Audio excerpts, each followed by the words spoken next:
आजच्या काळातील तुकोबा ग्रंथावर 11 ऑगस्टला आजऱ्यात विशेष चर्चासत्र. शिवाजी विद्यापीठाचे मराठी विभाग प्रमुख डॉक्टर रणवीर शिंदे यांची प्रमुख उपस्थिती. वारकरी, विद्यार्थी, अभ्यासकांनी मोठ्या संख्येने सहभागी होण्याचं आवाहन.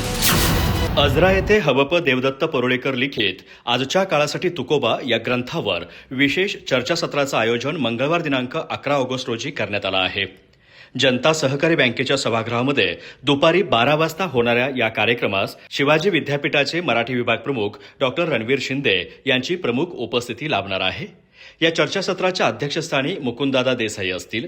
प्राध्यापक सुनील शिंत्रे आणि सुभाष विभूते हे ग्रंथावरील चर्चेत सहभागी होणार आहेत. तसेच ग्रंथाचे लेखक आणि दांडेकर मामा दिंडीचे दिंडी प्रमुख हबप देवदत्त परुळेकर तसेच ग्रंथाचे प्रकाशक अजय कांडर यांची प्रमुख उपस्थिती राहणार आहे.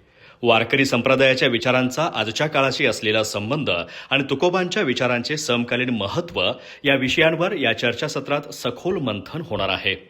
वारकरी, महाविद्यालयीन विद्यार्थी, अभ्यासक तसेच सामाजिक क्षेत्रातील कार्यकर्त्यांनी या चर्चासत्रात मोठ्या संख्येने उपस्थित राहावं असं आवाहन श्री रामकृष्ण हरी वारकरी संप्रदाय संस्थेचे अध्यक्ष गौरव सुतार महाराज आणि गंगाराम एडगे यांनी केलं आहे.